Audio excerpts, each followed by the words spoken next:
Hello, everybody. Welcome back to Radio Entrepreneurs. My name is JDavis, and we consistently stream stories of entrepreneurship and how people are dealing with chaos in this economy and change. Every week, we like to speak with Mark Furman, director and partner at the law firm of Tarlow, Hart Rodgers, Entrepreneurship and the Law. I'm going to be joined today by my producer, Nathan Gobes. Welcome back, Mark. Hello, Jeffrey and Nathan. Great to be with you. Thank you, Mark. Thanks, Mark, you have to turn on the news every day. There's just things that affect business every single day. Well, there really are.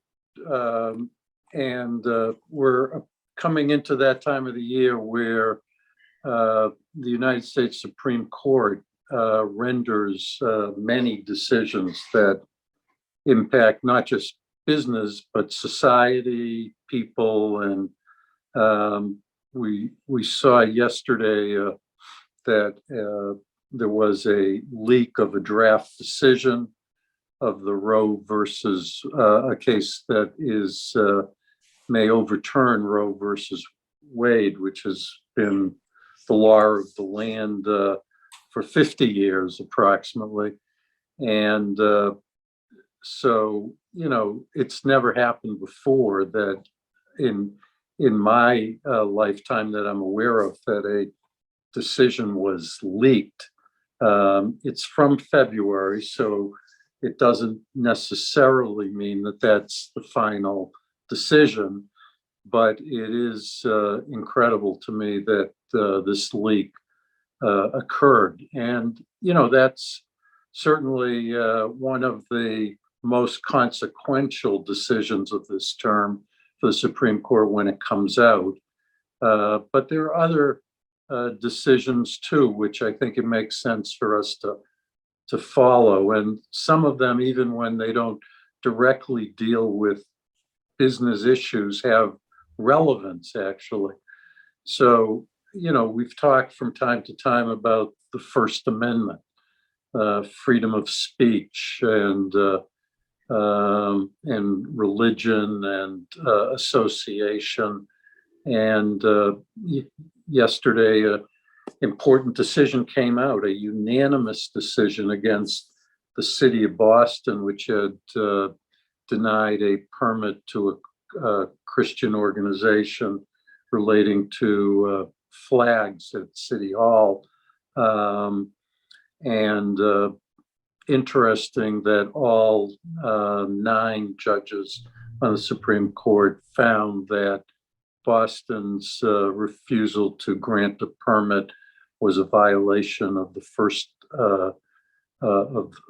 First Amendment. And we're seeing this Supreme Court religious rights is a consistent theme. We've seen it in the various mandates and the need to have religious exemptions to some of the COVID mandates. And I do think that the majority of the court, that's going to continue. But here, the Boston case, they're making, this part of the city available to other speech, but they weren't making it available to religious speech. And, they don't have to make it available, flying of flags or whatever. But if they're going to make it available, they cannot leave out religious organizations. So it really shows you the power of this aspect of the First Amendment. And so, from the employer perspective, you got to look at, are you treating folks who have strong religious convictions? Are you respecting those? That seems to be an important part of the legal analysis right now. And the First Amendment, it's it's the First Amendment to the Constitution. It's a very important amendment, and obviously it's fundamental. It what's allows us to get on our soapbox and express ourselves against things that we think are outrageous, whether they're political figures or policies, and we don't get arrested for it. It's a wonderful thing, and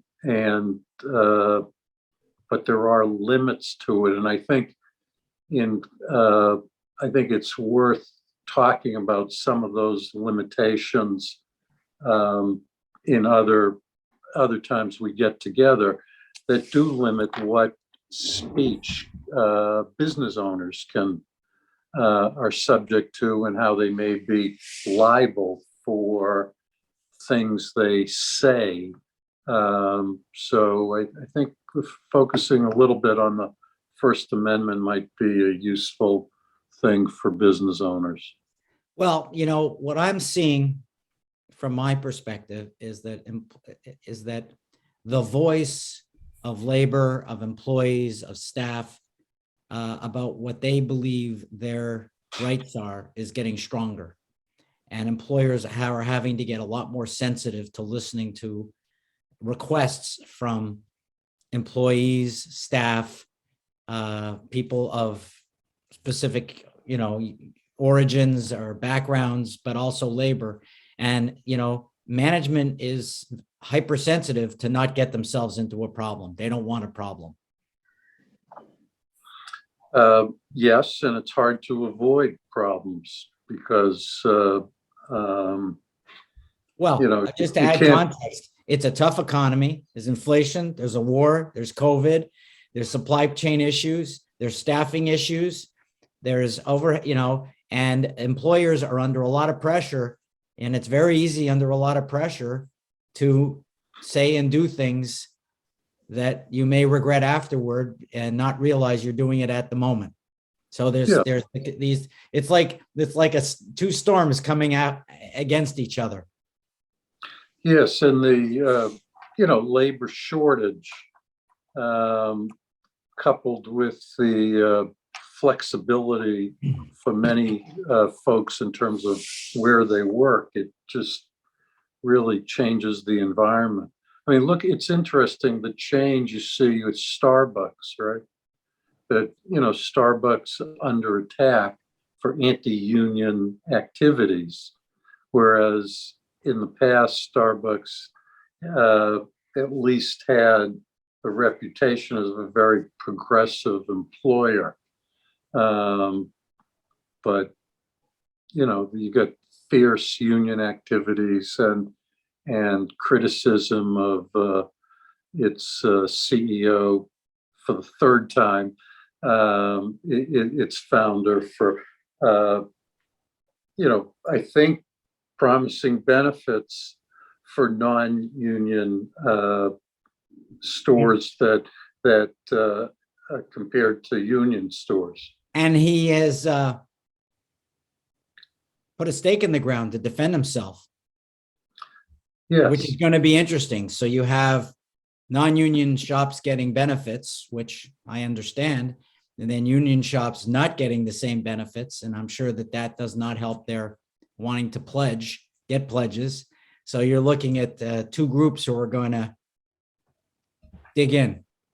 And look what's going on with Twitter also, with Elon Musk purchasing Twitter, and what the feelings that people have about it, that he may allow folks who aren't on Twitter, like former President Trump, who were taken off Twitter by the prior ownership. And, what does that mean? And, this goes back to the First Amendment stuff that we started with, Jeffrey. It's just, who should be allowed to speak? What should they be allowed to say? how do you deal with information that you think is misinformation? All these issues are really hot in our society. Well, Mark, I hope we can continue to talk about this every week because I think it's really relevant to business, all these trends going on, what's going on for everybody. Very topical, Roe versus Wade, union, non-union rights speaking. If somebody were looking for you, a Tarlow, Breeder, Hart Rodgers, corporate attorney looking for advice on how to stay safe and navigate these times, how would they find you? I can be reached at Furman, Furman, at